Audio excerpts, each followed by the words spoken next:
Welcome everybody. This is a good turnout, I'd say, and there are quite a few new people. This is Fidalgo Democrats, and it's our program. Can you hear me all right? No. Me too. It doesn't sound very loud. No, it's not on. It's my fault.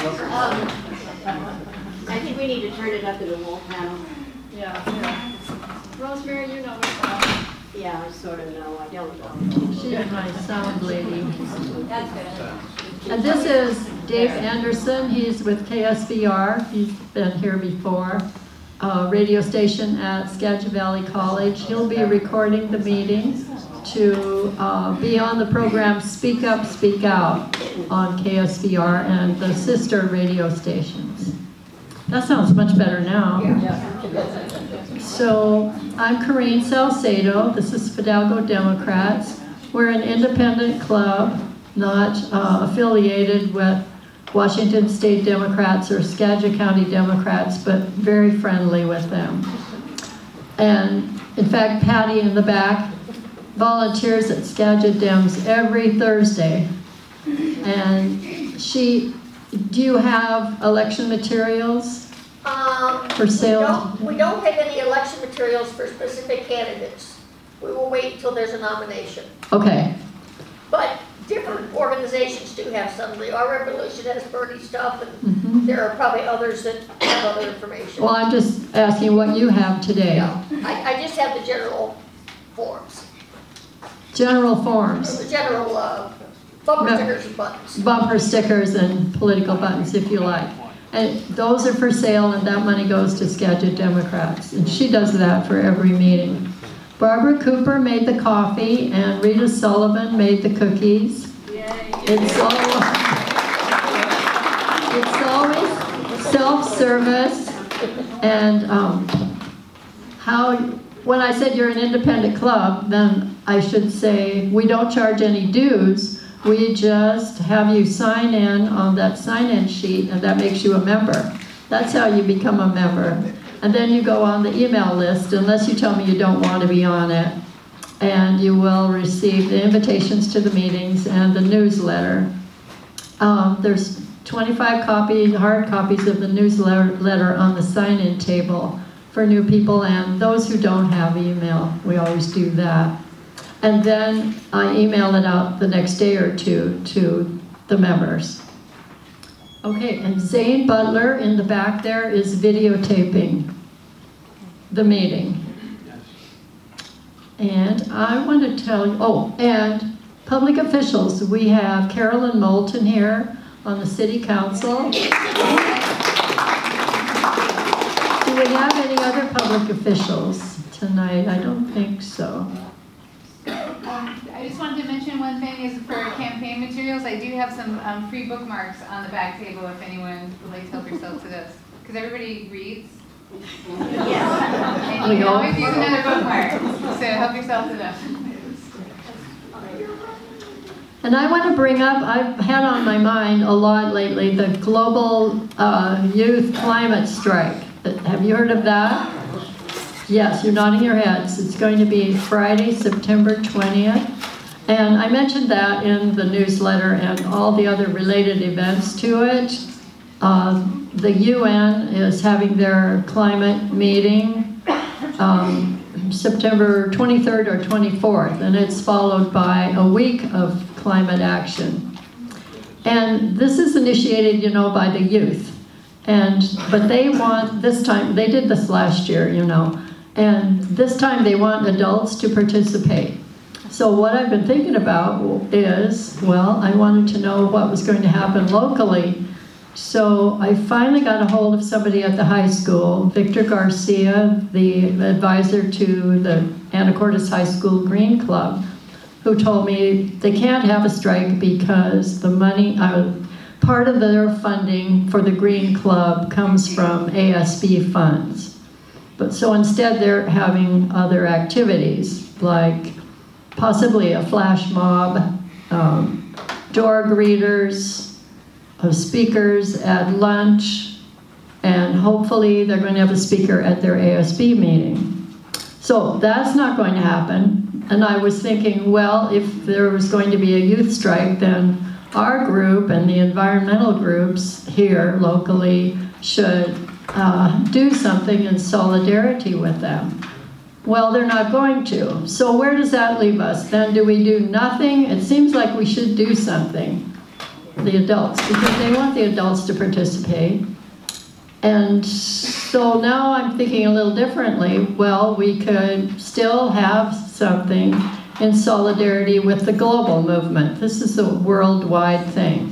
Carol's going to say something. Well, hang on.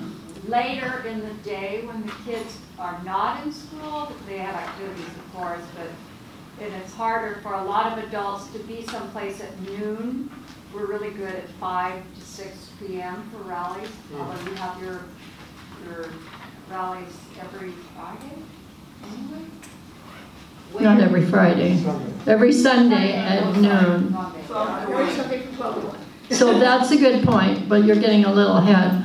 So I wanted to ask you, do you think that we should have a demonstration in solidarity with the youth climate strike, say at 12th and Commercial, where else would it be, on September 20th? And it could be at 5 o'clock, as Carol suggested. What do you think? What day of the week? It's Friday. And there's time to meet with or talk to the environmental groups and see if we could have a coalition. And Move On has people signing up, has adults signing up. And several others, Climate Reality Project, etc., have sign-ups going on. So I think it's going to be big. So, what do you think? Okay, Carol thinks do it, have it at 5 o'clock. It's going to be the next Friday. The 20th is the following week. Yeah, it's 2 weeks from now, I think.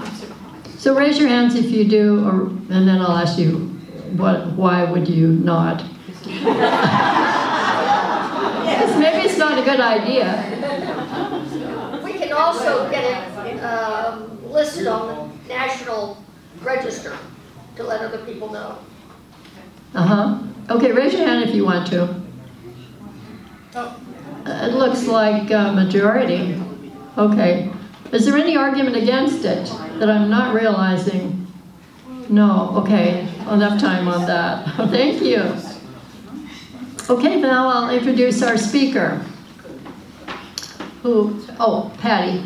One quick, the Secretary of State of Washington is coming to Skagit County next Monday, September 16th, to talk at Skagit PUD from 7 to 8:30.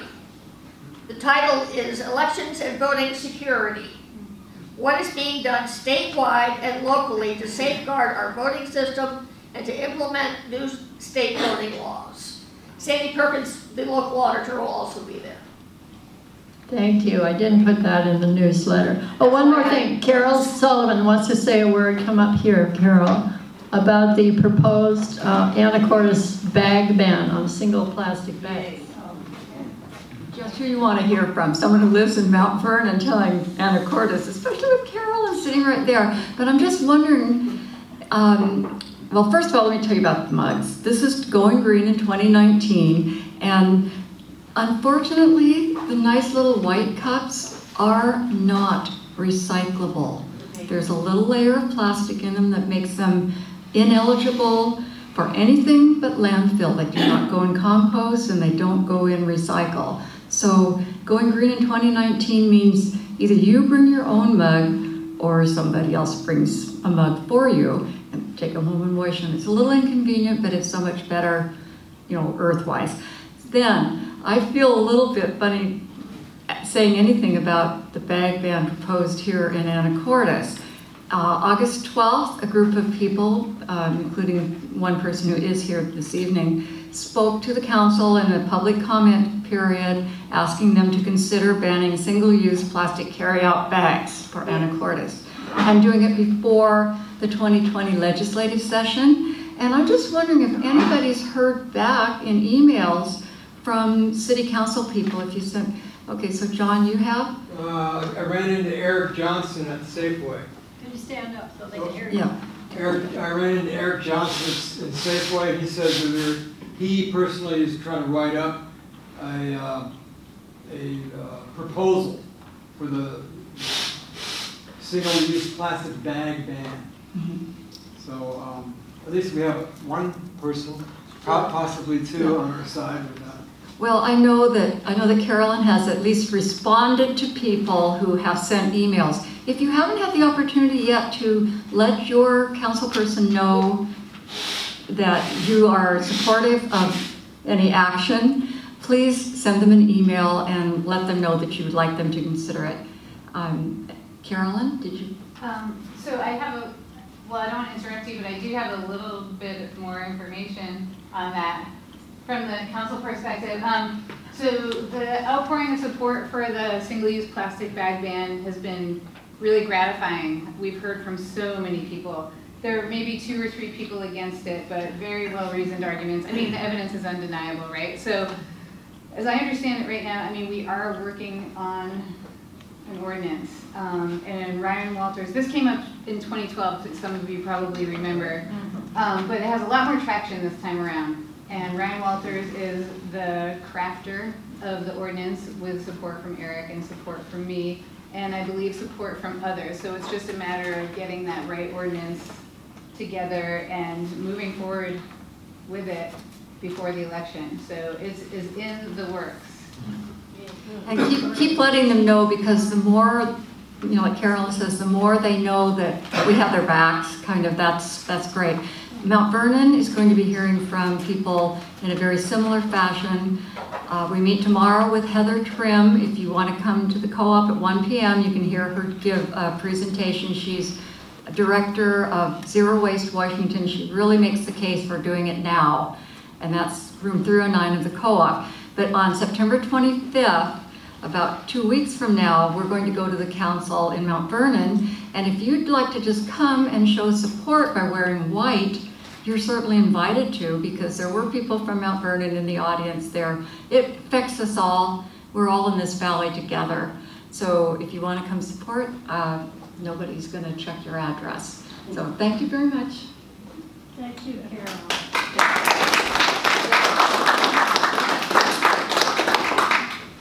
And Carol brought ceramic mugs for you today. Okay, now I'll introduce our speaker, who is Professor Kurt Dunbar, who lives in Bellingham. He's an instructor in the history department at Skagit Valley College in Mount Vernon since 1977.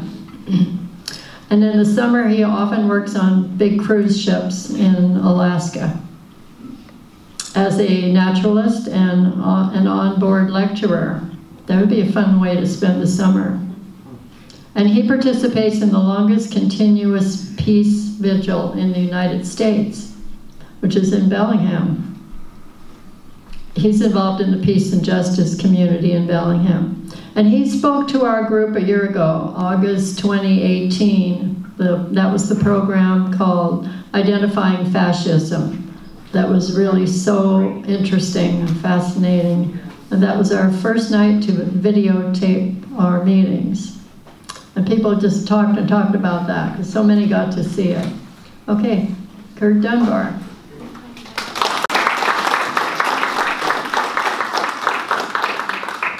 Thank you, Corey.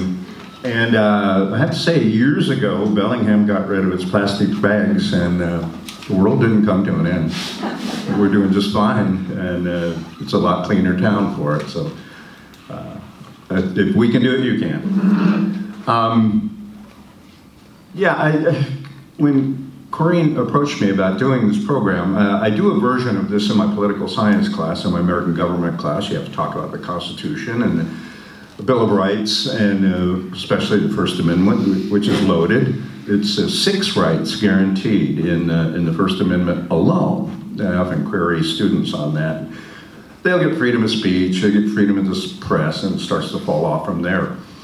But freedom of the press is right there. It's actually the same sentence, freedom of speech and freedom of the press.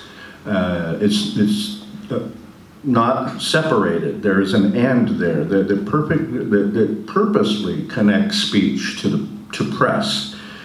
And the press are mentioned in the Constitution deliberately. Madison wrote the Bill of Rights mostly with help from George Mason and Thomas Jefferson and a few others. Jefferson was in France, but was sending packets across the ocean, giving Madison many ideas as he could with every ship that was leaving from France. And it's deliberate. The word press alludes to the only time in the entire Constitution in which a profession is identified by name. The press. And so they must have thought that was pretty important in protecting that profession. I started with this quote from George Orwell, who pretty much nails what journalism is all about. And I would like right off the bat to separate news from journalism. News is the ambulance report, it's the police blotter, it's the weather. Journalism is something else entirely. And Orwell alludes to it here, and Jefferson is quite specific about it as well. And what the allusion is the fact that you cannot understand what it is to be a citizen and what your obligation, what your responsibilities are as a citizen, unless you're informed, unless you are educated. You just don't get democracy without an educated populace, without an educated citizenry. And so that's why it's important. That's why it's in the Constitution. That's why the press as a profession is singled out in the Constitution for protection. Right off the bat, during Jefferson's time, the Republic is hardly 10 years old, and the first assault came. Human beings love to step back after stepping forward. There seems to be a pattern in history. Any progression seems to involve at some point a pulling back. By the way, that's called conservatism. Deliberately, as an ideology. Conservatism comes about in revolutionary France as a response to the radicals, to the French Revolution, as an ideology. But conservatism is always sort of a part of the pendulum in the American ideology of putting a check on quick change, on too much change. It's necessary. And I would never try to denigrate conservatism. It is as valid an ideology as any other. Then again, when it begins to head too far off that pendulum, then it needs its own check, which is kind of ironic. Where are the conservatives checking conservatism today, I would ask? Where are the paleos? That's a subject for another entire lecture. The Sedition Act is a response between the rivalry between these two. They hated each other. If you think campaigns, political campaigns are nasty today, go to 1800 and read the things that Madison, or that Jefferson and Adams were saying to each other. They hated each other, was clear. At the time, later they would become friends. And ironically, one of the great coincidences in American history, they both died on the same day on the 50th anniversary of the signing of the Declaration of Independence. That's kind of remarkable. That gives me chills. But at this point, in the late 1790s, they were at each other's throats. And what Adams manages to get pushed through Congress is the Sedition Act. And it is nasty. It is a direct assault on free speech, and everybody recognizes that as that. And it's basically a result of Adams firing up fear against immigrants and aliens. Does that sound familiar?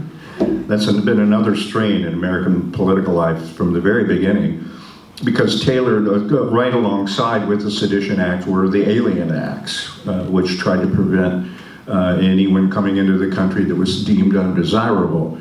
The Sedition Act is going after anybody that criticizes the government, in particular John Adams. He was pretty sensitive to that stuff. He had a very thin skin. And That's what the Sedition Act is about, is to prevent anybody from publishing anything that disparaged John Adams or the government in general. It didn't last long. It was quickly rescinded as soon as Jefferson came into office in 1801, is when he finally is inaugurated in March of 1801, defeating Adams. They did away with it. Congress rescinded it. Anyone who had been punished or locked up, and there were a few under the Sedition Act, were immediately released, and it kind of blew by. It was considered for many, many decades after that as an anomaly, a misstep, a mistake, certainly. We will learn from that, right? We'll see. The next big step for journalism is a watershed that will occur in the Progressive Era. And the Progressive Era is a time period that we scientists love to put in those categories from after about 1900, roughly. Some progressive ideas and some progressive writers are already coming about. Stephen Crane, Jacob Riis are writing things in the 1880s, as early as the 1880s. But officially, the Progressive Era starts around 1900 and goes to about 1920. Not very long, but it is the largest surge of the reform spirit in American history. And there are a number of them. There are cycles in American history that are fairly discernible. You can see them. They occurred in the 1840s and 30s. Abolition, women's rights, institutional reform, trying to reform asylums and prisons and schools. You see schools starting to be reformed on a model coming out of Massachusetts. And that dies down, and then there's the Civil War itself is something of a reform movement. You're going to get 3 constitutional amendments out of it, and it definitely changes the country forever. Then things kind of settle down into making money. You have the Gilded Age, as Mark Twain called it, from after the Civil War to about 1900, in which basically the rich ran the country. There was a motto then, 1 man, 2 senators, because senators weren't elected. They were appointed by state legislatures, and if you could own a state legislature, you could own 2 federal senators. 1 man, 2 senators, that was the least of it. It was incredibly corrupt. It's where money permeated and polluted the political process to a degree where American democracy was in real peril. Many, the progressives, recognized this and began to act on it. You would end up seeing 4 constitutional amendments from the progressive period, changing the country, including 1, the direct election of senators, the 17th Amendment to the Constitution, and, by the way, the 19th Amendment, which gave women the vote. Prohibition was another one, not so good. But it was all about reform and change. It was all about trying to make the country better, about citizens engaging and being responsive to the ills of society and trying to address those. But you gotta know what's wrong. And this is where journalism comes in. This is the great age of the first real solid wave that we can call investigative journalism. Teddy Roosevelt called them something else. He called them muckrakers. And it was a half insult, half admiration. He didn't like to see the dirty laundry of the country laid out in public. But at the same time, he was something of a progressive himself, an anomaly to us today, a Republican who was a progressive. He would end up forming the Progressive Party and running on that ticket in 1912. But he also sometimes lost patience with them because he thought all they did was concentrate on the bad, the ugly, the muck that they were raking up, and that's where the name comes from. He took it from Pilgrim's Progress, actually. And what you get is a wave, a surge of journalism that had never been seen in American history. And really probably hasn't been seen since to the degree that it was. And you had social reformers and writers, journalists out there just pumping out things and making people aware of everything that they could see, but highlighting it and documenting it. Lincoln Stephens, who looked at corruption in city government. Jacob Reese, as I mentioned earlier, was a photographer. He went into the slums of New York and took pictures of it and published a book called How the Other Half Lives that electrified the country. He got a visit to his office from Theodore Roosevelt, who at the time was city police commissioner. And he left a note. Reese wasn't there at the time, and he left a note. He goes, "I've read your book. What can I do? I want to help." So even Theodore Roosevelt was affected by these reformers, and the country as a whole began to be affected by this writing, this cutting-edge journalism, and you couldn't call it anything else but. This is investigative journalism with real teeth. Ida Tarbell, down in the corner there, wrote about John D. Rockefeller, and for the rest of his life he called her Ida Tarbarrel. He hated her guts. But she had an axe to grind. Her father had lost a fortune in manipulations on the stock market that John D. Rockefeller was a big part of. By 1900, John D. Rockefeller, Standard Oil, would end up controlling 90% of the production, the refining, the transport, and the sale of petroleum. 90%. Reformers liked Ida Tarbell, and her exposure of how he gained that wealth and that power made it so that if the antitrust, the Sherman antitrust law was invoked against Rockefeller, and they broke his Standard Oil up into 7 companies. No wonder he hated her. She was very, very effective, and this is what journalism is supposed to do. It is supposed to do what Jefferson referred to, is to educate us as citizens, to make the right decisions about our society and affect change and reform. There are others, Jane Addams, Florence Kelly, none more famous though, or well known, than Upton Sinclair. And I don't know how many of you had to read it in high school. I did. It's a horrific book, but it did what it was supposed to do. It drew attention to what Upton Sinclair was writing about, was the awfulness that was going on in the meatpacking industry. And it's all in the jungle. Upton Sinclair said he was going to write an expose of the abuse of labor in the meat industry, and he said after he started doing his research, he found that I went to write about labor and ended up hitting the country's stomach, writing about meat production. And Teddy Roosevelt had said after reading The Jungle, he would never quite look at a sausage the same ever again. You know what they say, if you love the law or sausage, you don't want to see either one being made.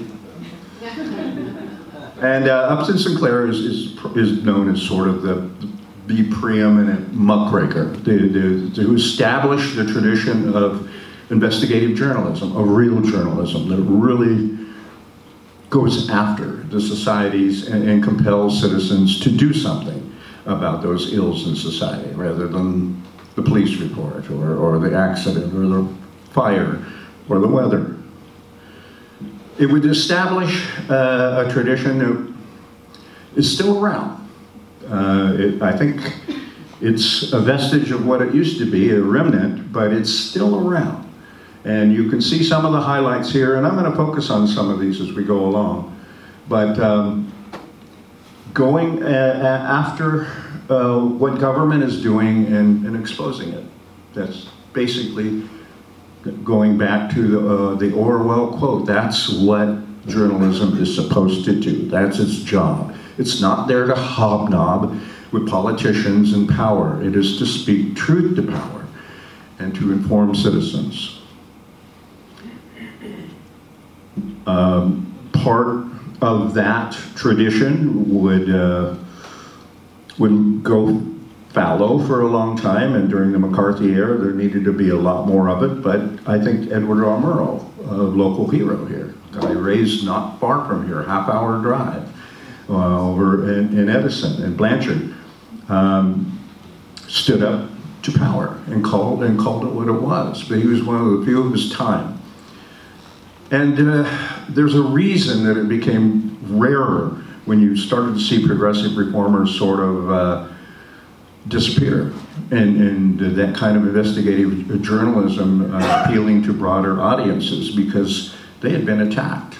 They had been attacked by the very powers that they were trying to report on. to investigate. World War I brought a flurry of hyper-nationalism, of hyper-patriotism, and that seeped its way into Congress. Again, Congress follows, it doesn't lead. And when it felt that it tapped into the national mood with the declaration of war against Germany in April of 1917, immediately began to respond to that hyper-nationalism, that patriotism, and essentially passed a law that attacked anybody who criticized the war. A lot of people went to jail and went to prison or were driven out of the country, were deported for simply saying they didn't support the war or didn't support the draft for the war. One of them was a presidential candidate, Eugene V. Debs, who went to prison, who went to Leavenworth. He was sentenced to 12 years. He didn't serve it all, but he went to prison. He actually ran for president in 1920 from prison, and he got nearly 1 million votes. But he was arrested under the Espionage Act. And the Espionage Act is basically, it's the most chilling of laws when it comes to freedom of the press. You could not publish anything that did not reflect poorly on the war or on the draft. You could be arrested for that under the law, under the Espionage Act and the Sedition Act. They were kind of evil twins in terms of laws. And it really did put a screeching halt to investigative journalism and the muckrakers. They were either driven out of the country, driven into the shadows, or put in prison, or just cowed. It was very complex. And when I talk about progressivism in my history classes, I say that was the end of it. There were a few other reforms that went on after these two laws, but it essentially spelled the end of the progressive era. You would get the 18th Amendment prohibition, you get the 19th, which was passed in 1920, but those are kind of the tail end of progressivism that was already on life support thanks to the war and the reaction to the war and these two awful, awful laws. But there were people going out and protesting, irregardless, women in particular, for women's rights and women's suffrage for the vote, standing out in front of the White House during a war. That was pretty brave. Many of them were arrested, thrown into prison, tortured. They were force-fed in prison. Anybody ever hear of Alice Paul? One of my heroes, I love her. She was, took nothing from nobody, and she went out, stood in front of the White House, was arrested, thrown in prison, and when she went on a hunger strike, was force-fed. And according to the United Nations, that is a form of torture. Of course, that wasn't around at this time, but it was still torture. Yet they did it. They did it for their cause and for what they believed in. But that was the reaction that they were getting in the country at the time. Pretty chilling. Then you have the actual legal cases. I'm going to get a little legal on you. We're going to look at a few important legal cases that are involved with freedom of the press. And this is one. This is Schenck in 1919, after the war is over, but it would go all the way to the Supreme Court, and it was deemed that this guy who openly opposed the draft and the war by publishing pamphlets and distributing them, freedom of the press, was not entitled to do that under the First Amendment, freedom of the press and freedom of speech. The decision that came about this twisted legal logic, which is why I didn't become a lawyer. I studied law. I was studying to be a paralegal, and I became disenchanted with it. For things like this, Oliver Wendell Holmes came up with the clear and present danger test. That if something seemed to be a clear and present danger, especially in time of war, it could be prohibited, it could be outlawed, and there could be sanctions for that, fines and imprisonment, and there was. And he used the rationale that freedom of speech isn't open-ended, that the Constitution is not a suicide pact, that you cannot yell fire in a crowded theater. It all makes sense when you say it, But it didn't make any sense in the context of what Schenck was doing and what he opposed, and how awful the sedition and the espionage acts were. And you start to get the government responding now through law, and a concept in law called prior restraint. Now we're going to look at a number of cases of prior restraint, and I've got them here, but I wanted to give you the definition. What it is basically censorship. It is censoring something in advance, information that is going to be published, saying you can't publish it. That's prior restraint in a nutshell. We're going to come back to prior restraint, but I wanted to give you the definition, and we'll look at these other cases involving prior restraint. The first real case that comes up testing the government's ability to, or not, to restrain the press would occur in a case in Minnesota. Neer versus Minnesota in 1931 was a response to a kind of a rag, a kind of a scandal sheet up in Minnesota that published a lot of lurid things, including exposés on some local politicians. They didn't like it. Minnesota passed a law for forbidding this kind of publication and this kind of journalism or pseudo-journalism. And it went to the Supreme Court. And to its credit, the Supreme Court ruled that despite the fact that it was not the nicest publication and the things that they printed were not very flattering, they had a right to do it. And it said that you cannot have prior restraint. The Neer versus Minnesota case is a landmark case in freedom of the press. The next one, there weren't many in the period of the 30s, the 40s, and especially with McCarthyism in the 50s. You saw brave people like Edward R. Murrow standing up to bullies and demagogues like Joseph McCarthy. But most politicians were cowed, and most journalists were just going along with the Red Scare and the fear of communism. Very, very few journalists feared to tread on reporting on anything that seemed to be friendly to Marxism or communism. The 60s would see a flurry of cases that would kind of break out finally and begin to address freedom of speech legally. One is New York Times versus Sullivan, which is a case that involved an article written by or about Martin Luther King. That's not the case, and reading over this case again, I noticed several notes that there were inaccuracies and some even outright fallacies in this article. And a sheriff, Sullivan, decided that he was personally harmed by what was in this article and sued for libel, sued to protect his reputation. Sullivan versus New York Times. And the court affirmed the fact that they had a right to print that. Even with the discrepancies, even with the inaccuracies, and a few outright fallacies, because he was a public figure, the bar was lowered on the standard of reporting on a public figure, and Sullivan has been the law ever since. It's why you can kind of openly go after public officials without real fear of a libel suit. Of course, unless you're Donald Trump, and have endless batteries of lawyers to threaten anybody who casts aspersions on you.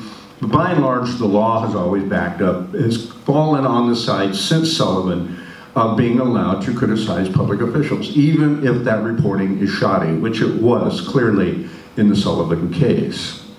It's a landmark case in the whole series. It's how American law gets established is precedent. And when I was asked to do this, I said, well, how am I going to approach this? What sort of things do you want me to address? This can go in many, many ways. And constitutionality is what I was told should probably, focus on. So I'm staying with the Constitution and with law in looking at freedom of the press. Another case, very, very important, involves, again, this is the details, I'm sorry, on the New York Times Sullivan case. But another would involve the New York Times with the case against Daniel Ellsberg and the Pentagon Papers. And it's the New York Times versus the United States. And the United States is suing the New York Times because Daniel Ellsberg, working for a think tank, exposed 7,000 documents. He copied them by hand on old-fashioned photocopiers and made several copies. He distributed them to some key senators, to the Washington Post, to the New York Times, and they revealed what he had realized as he was reading them. He was actually, Daniel Ellsberg was originally in favor of the Vietnam War.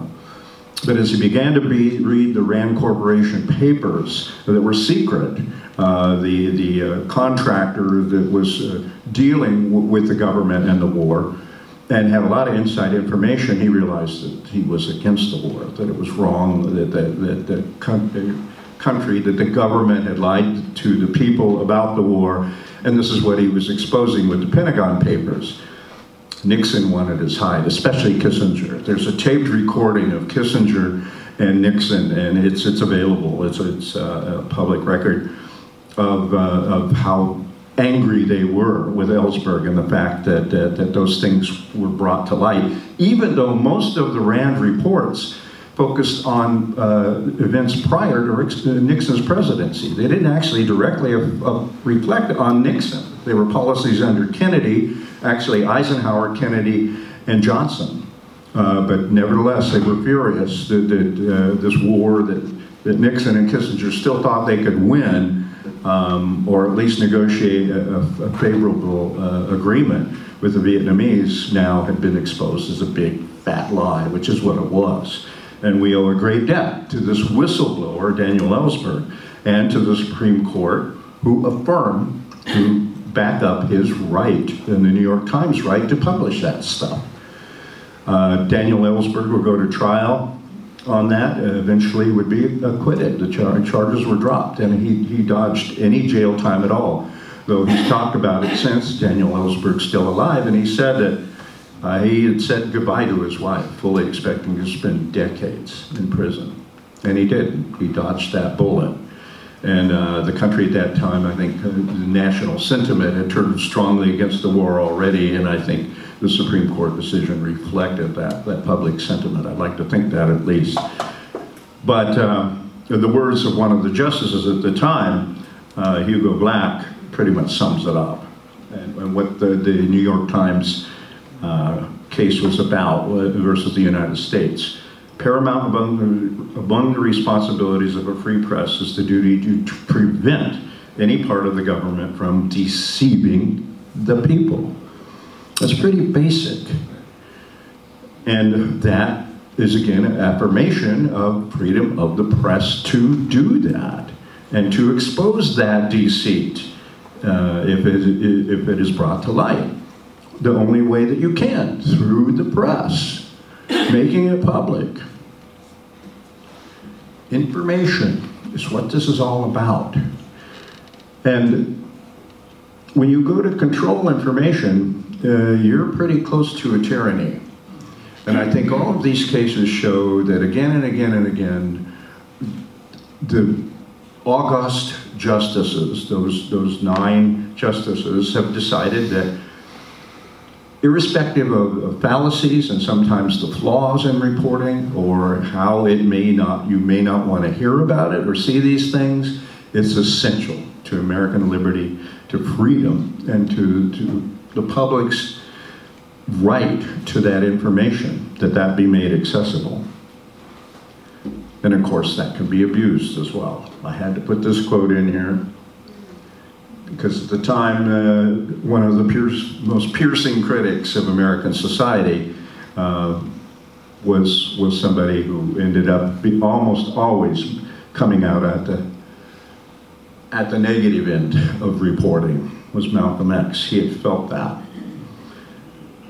There is much concern, and one of the things I was asked to address as well is the decline of the press. I don't think there's been any decline in the press at all. There's just been a decline in the various mediums of the press. There's more information out there than ever. But one that we don't have much anymore is the decline of print media, of newspapers and magazines for that matter. Remember Time, Look, Life magazines, those are things of the past.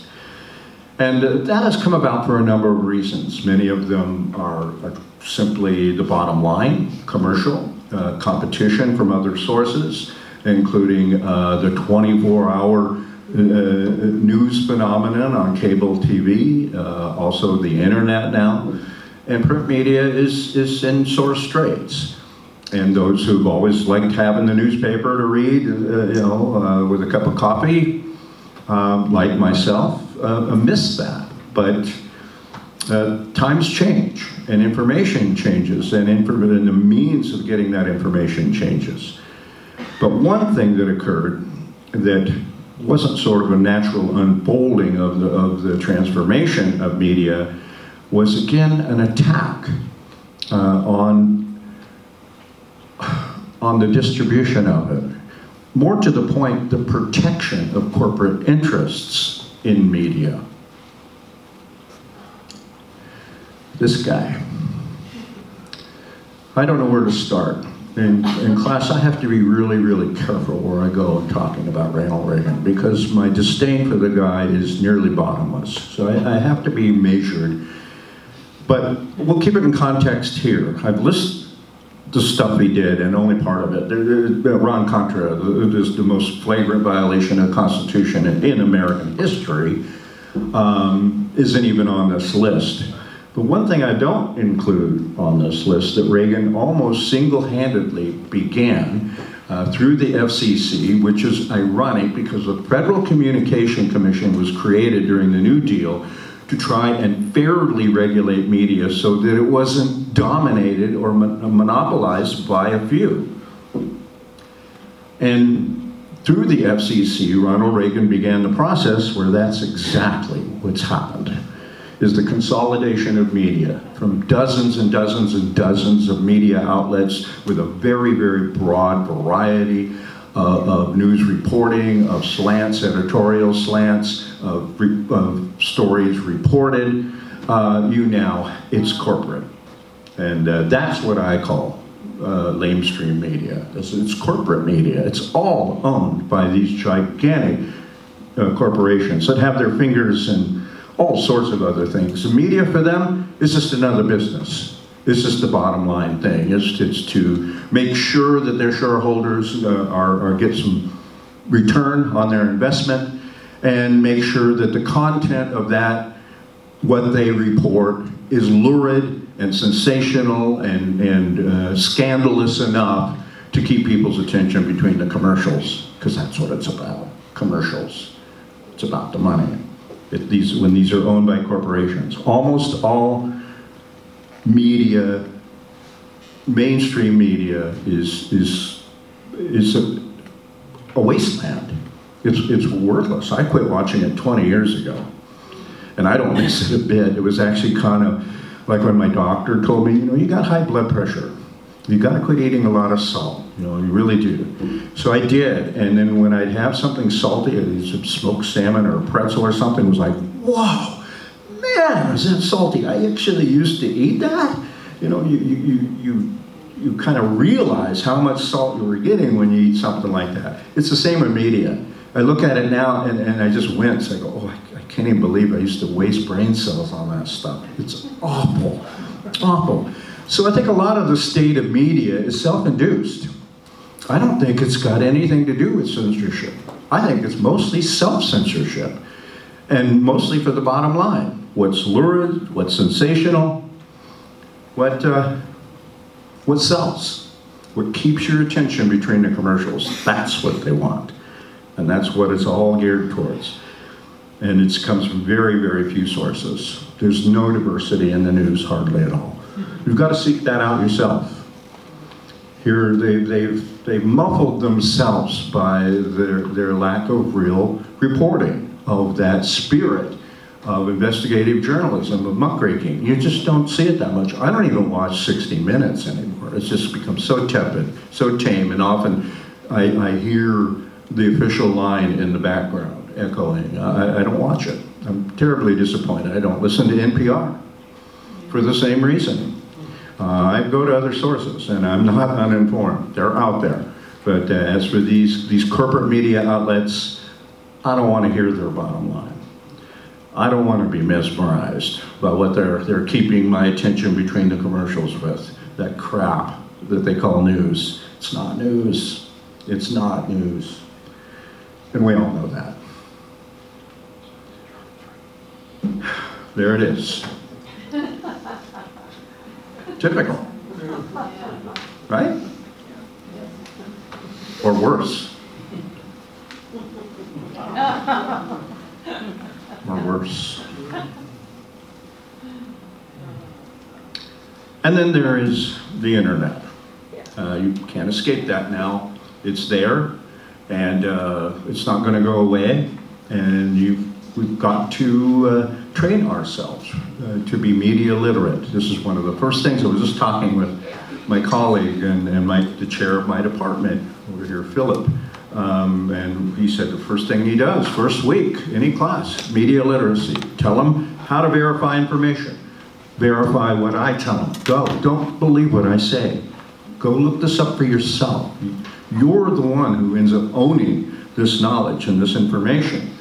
And it's incumbent upon you to make sure you're getting truthful information, accurate information, useful information, if you so choose, if that's what you want.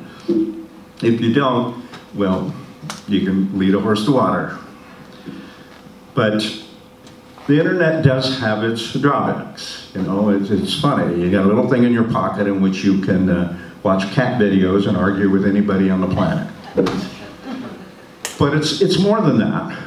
It's more than just, you know, rectangular world where people are walking around like zombies. I call them e-zombies. As far as I know, and I should patent it or copyright it because I haven't heard it yet in the media, and I made this up. I call it rectangular world. Should have my phone with me. I have one too. Living in rectangular, and sing the song by Madonna's, yeah. What is it? The material world. Living in the rectangular world. Rectangular. But it is this amazing source of information. I go to it every day, and I have a long, long list of things that are flagged, that are bookmarked, sites that I go to that I trust, because I've checked them out and I've seen over the years that they're reliable. And this is a sort of media literacy everybody needs to develop. And now it's kind of, we're on our own about this. If you're still getting information from mainstream media, it's sort of like what Mark Twain said. He said, if you're not watching the news, you're uninformed.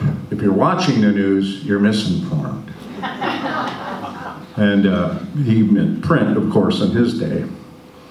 But it goes even further than that. The great linguist and media critic and social critic, Noam Chomsky, puts it very succinctly, is we don't know what we don't know. There is so much out there that we don't have access to, that they are keeping from us. Now it's starting to sound weird and a little conspiratorial and kind of out there. And I would have thought so too, and one thing to avoid is those conspiracy theories. There's a certain sector of the American political society, right wing, who kind of live in that little bubble, that feedback loop of conspiracy and reinforcement, again, largely thanks to Fox News and others. But there wouldn't be a war on whistleblowers if they didn't have something to tell, if the government didn't have something to hide. And again, it's not conspiracy, it's fact. A whistleblower is somebody who, usually independently, through their own moral callings, their own ethical callings, work in government or in private industry, or just a citizen who decide to expose a thing that they see shouldn't be happening, mostly government malfeasance or corruption. Oh, that's what a whistleblower is, and we had whistleblower the other day, whistleblower day here this summer, and it's supposed to, respect what these people do, but that's kind of not what's happened. Anybody remember the controversy with James Rison, the former CIA agent who was going to publish an expose on the lies leading up to the Iraq War, to the Bush administration? He should know, work for the CIA. This is not conspiracy stuff. He had the documents. And you know that he had the documents because the government went after him with the full faith and credit of the United States and the Justice Department, and they wanted his head. And he fought them for years, and he barely escaped going to prison. They nailed people around him, but they never got James Rison. And you ever want to read either one of his books, he's a remarkable person, and one of the few people who has gotten away with really significant whistleblowing, exposing information we need to know that we're not getting. The stuff we need to know so that we know, as paraphrasing Noam Chomsky. There are others. I don't know how you feel about him. I think he's amazing. He's a hero of mine. This is Julian Assange. And right now he is in custody, and he is fighting extradition to the United States. And if the United States has its way, he will probably never see the light of day ever again. Accused of high crimes and misdemeanors, of sabotage and treason. He's Australian. How can he be treasonous? It's crazy. He was holed up in the Ecuadorian embassy in London for 5 years before finally driven out through political pressure against the Ecuadorians and scooped up, and now is in custody and is more than likely going to be extradited to the United States. Another is Chelsea Manning, formerly Bradley Manning, and also a whistleblower exposing some of the things that occurred during the Vietnam War, using documents that were deemed secret, and prosecuted for that, spent years in military prison, and now is in jail again because he refuses to testify against Julian Assange. He will not cooperate. It's a violation of ex post facto law, of double jeopardy. You can't try him again for the same thing, but they're using legal technicalities to keep him in jail until he cooperates and gives them information to prosecute Julian Assange. Julian Assange published a lot of the information that Bradley Manning, that Chelsea Manning had taken illicitly from the army, from the military. Lastly, and most profoundly, Edward Snowden, a whistleblower who exposed thousands of documents showing that the government was spying on us, exposing the lies we had been told. We had officials go before Congress and lie bold-faced. We are not spying on the people. Edward Snowden and the documents he exposed proved that the government was, through the NSA and through the CIA. And he is now in exile in Russia. Well, he will probably remain for the rest of his life. And if the government could get their hands on him, they try and do the same thing to him that they did to Bradley Manning, Chelsea Manning, and Julian, what they're going to try and do to Julian Assange. That's the state of things today. This is what happens to people who try and tell us what we should know. The whistleblowers that are actually protected by law. And James Rison being one of the few who had escaped the repercussions of being a truth teller. And then there are other truth tellers.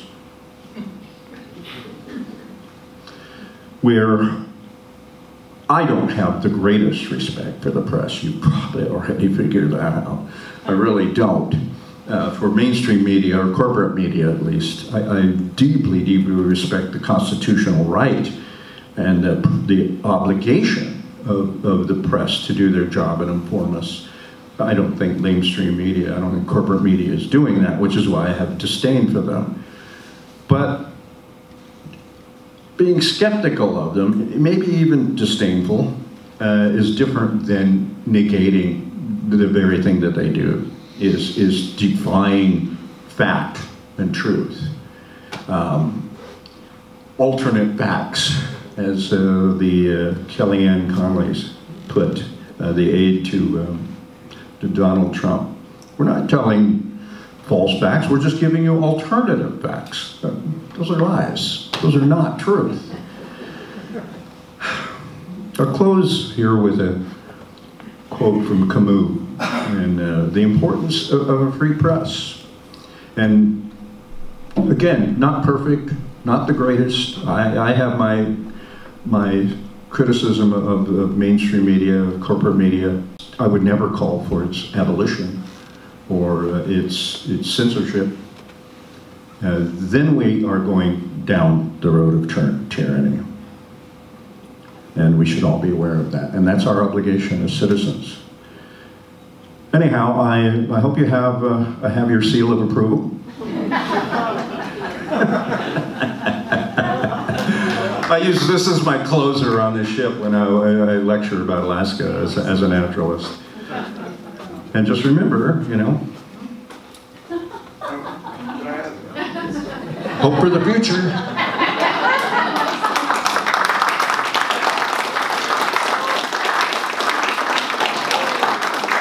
Yeah, any questions at all? I was a little surprised that you didn't, in your list of heroes, mention reality winner. The lady that was jailed for revealing the Russian demon. Oh, that's right. You know, there are a lot of them. I mean, I'm kind of limited in time. There were a few others I would like to give it a nod to as well. But Valerie Plame is another. But, you know, time constraints. But the overall picture is that whistleblowing has become a very, very hazardous endeavor. Very hazardous, and it shouldn't be. Truth is not treason. And to conflate those two is to denigrate the idea of a free press. Because it's still, I think, the press. One of the technical points that they're going after Julian Assange is that he's not protected by freedom of the press because he wasn't really a journalist. So they get to decide who's a journalist and who isn't now. It's just technicalities. What they're doing is going off after somebody who is really doing a great job in informing the people and doing what Chomsky says that we need to have done, is to know what we know, or learn to know what we don't know. Yeah. So I'm wondering, do you have a list of things you do pay attention to or watch? I mean, you Oh, yeah. tell us what we can't, I mean, what you don't. Well, first of all, what I would do, as I would do with my students about being media literate, is I would have a long list of fact check sites. There's White Map, there's Snopes, the Southern Poverty Law Center are all really good places. FAIR, the fairness and accuracy in reporting. And that's really good. They're out there, and they can verify stories if you have a question mark about it. And you should probably always have a question mark. I've learned the hard way. I've forwarded stuff that I thought was really great, and somebody will say, I checked that on Snopes, and that's bullshit. It's like, well, I felt sheepish, you know, so I've learned over time, you know, especially as a teacher. I've got to go into a classroom and be pretty hard. When I challenge my students to check me on stuff I give them, a lot of them are going to do that. So fact checking, I think, is at the top of the list, but then I have my own sites. I think there's some great investigative journalism sites. There's The Intercept, which is run by Glenn Greenwald, who lives in Brazil now. He went to Brazil because he couldn't report in the United States. Odd choice, considering what's happened in Brazil lately. Unfortunate choice, but there's also Vice, is an excellent journalistic site. They're really cutting edge and tell some stories that you don't hear in corporate media. Vox is another, VOX, independent stories that are published there. There's a guy, who puts a number of stories out there, and they aren't really news, but they're sure interesting, called Rare Earth. And he's Canadian. And of course, immediately I trust him if he's Canadian. There's lots of authors, some who maintain blogs, some that don't. I really like a libertarian site, though I'm not a libertarian, called antiwar.com, because that site focuses only on foreign policy.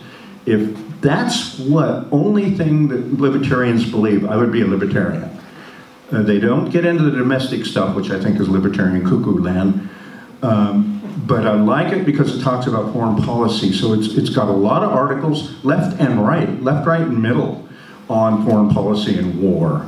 Their founder just died. His name was Justin Raimondo. Hardcore, dyed-in-the-wool conservative, a libertarian actually, but made sure that the stuff that got on anti-war did not filter into the domestic. It stayed focused on foreign policy. For that, it's one of the best out there.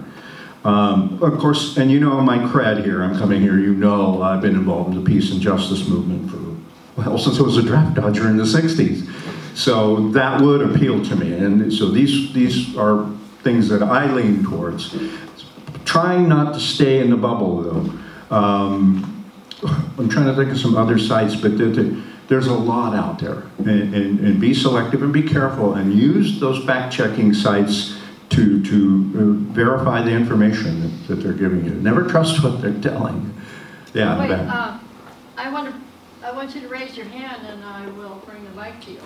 Oh no, these mics are not portable. Holler. We don't have a portable mic. I was wondering if you could make a list of those and send it to Corrine so that she could send it out. Sure. So since we don't have a mic to bring to you, would you stand? She asked if you know, I could send a list, and they're going to reflect my taste and my politics. I mean, you'll see that right away. But you know, I'm a member of the Whatcom Peace and Justice Center, and I get their newsletters fairly reliably, and a number of small listservs and blogs in which we exchange information with each other. We used to meet in person. We called them committees of correspondence. After the Iraq War broke out, we would sit and exchange this information because we were all just poleaxed that war occurred. Which I have to say, if I were talking about media and media failures, the Iraq War was monumental in terms of media failure to stop the lies of the now known hundreds and hundreds of documented lies that got the U.S. into that war. Stand with your questions or comments so we can hear you better. That's what I'm going to say. I've got a long list of bookmark sites. Marshall, you had a question or comment? Probably it's a comment. Well, I really appreciate everything you had to say. I have a couple comments and a question. For one thing, how many people in this room pay a subscription to a news service that they respect? I suspect most of us, right? It's very important. A few years back, I subscribed to the Seattle Times.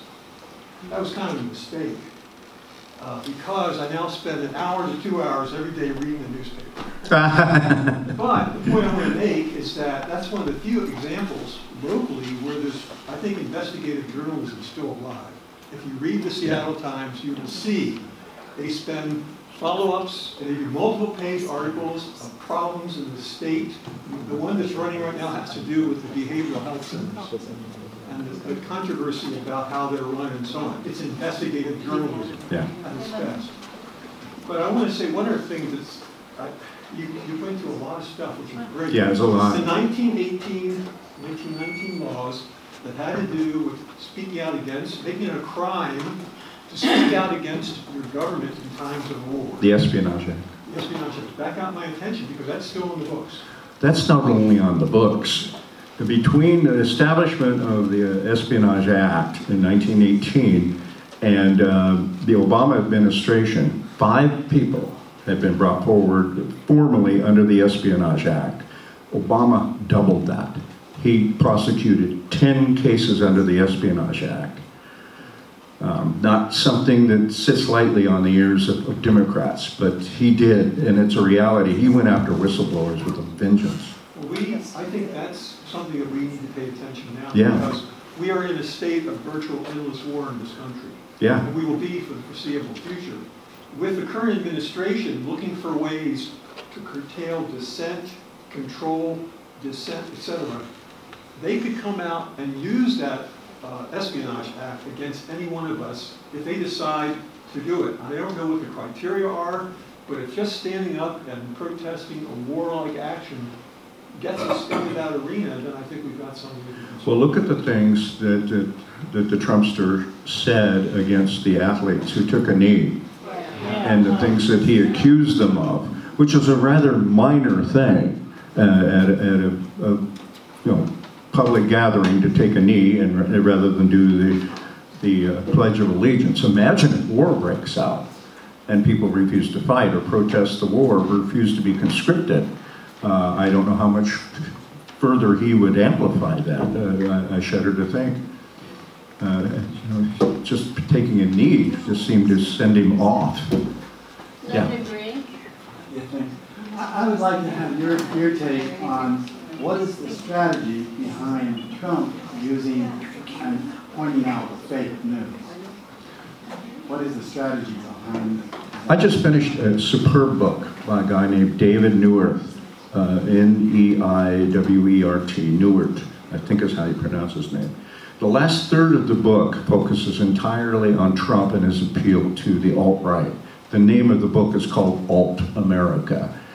And he lays out in the first 2/3 of the book the history of the alt-right in the country, the Ku Klux Klan, the John Birch Society, and how now Trump's base are these righties that are, used to be over the horizon, out there, not even Republicans disavowed them. Many called them the crazies. Now he's trying to appeal to them because they are part of his base, and part of their conspiracy constructed world is that everything they hear is false. They call, when they are illuminated to the ideas of the alt-right, they call it being red-pilled. And if you're familiar with that, that's from the Matrix, and that's what Neo, the hero in the Matrix, took to melt the constructed fallacy that was computer generated and see the world for real. They feel that everything that they hear in the news is that computer constructed fallacy. And the red pilling, the stuff they hear, the dog whistles and the tweets, literally, that they hear from Trump, is an affirmation of their conspiracy world, of their worldview. And so there's a lot of things that we miss as Democrats or liberals or as non-Republicans or non-conservatives or even as paleo-conservatives that catches the alt ears right. They know exactly what he's talking about and they love it. And he knows it too. It's not stupid. He knows exactly who he's appealing to, and that is his most ardent base. They will take up arms. They threatened to take up arms if the election had been rigged by Hillary, which they were accusing her of. When he won, they were all surprised, and they all set their guns down for a while. This is where the fake news thing is coming from, is that if he can discredit any critics, that's great, because that's one of the goals of the fake news memes that you hear from him all the time. But he's also appealing to that alt-right constituency that hears it. It's not a dog whistle, it's a call to them. Read that book. I just finished it last night, and it's riveting and very, very disquieting, and kind of scary. Say the title again. It's called Alt-America, and the right wing in the age of Trump, I think is the second subtitle. And David Neuwirth, N-E-I-W-E-R-T. And it's well documented, and I like because he uses his epilogue, the last chapter in there, to appeal to us to try and keep the conversation going. There's a great political scientist, his name is Eli Sagan, and he wrote a book comparing Athenian democracy and American democracy called The Honey and the Hemlock. And he said that democracies cannot survive without diversity and tolerance and hearing everybody's ideas. Brace yourselves. Thanksgiving is coming. We know who's going to be sitting across the table. Same at Christmas. We need to have those conversations, but we shouldn't be condescending or smug or aloof. That's how they see us. They hate us for that. We need to listen. Even if we don't like what we're hearing, we need to listen. Otherwise, we're going to be at each other's throat. We're going to have the civil war they're waiting for. I know that's pretty grim, but we all know it's out there, and we all know what we're going to be facing here at Thanksgiving and Christmas. That person at the table who we don't quite agree with. Look, I didn't get invited to my sister's house for 2 years after a Thanksgiving conversation. And I know how that goes personally. I think we've all experienced it to one degree or another. Listen, just listen. Don't agree, just listen. Don't discard their ideas, don't dismiss them, even though we disagree with them vehemently. That's a message Newark gives at the end of his book. I think is very reasonable. Look, I'm a Gandhi and Martin Luther King guy. This has to be done nonviolently. It just has to. Otherwise, history. I'm the historian here. I can tell you what history spells for us, and if we have a civil war, the most armed society in the world. Yeah. Somebody else have a question or a comment? Maybe I'll close with an appeal to peace. Might be a nice way to end it all. Well, thank you all for coming tonight. I really appreciate it.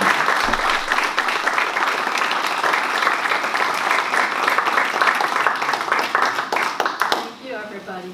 Our next meeting is not going to be till October 22nd, because we couldn't get this room on the second Tuesday. Thank you so much. Oh, you're welcome. Thank you for the opportunity.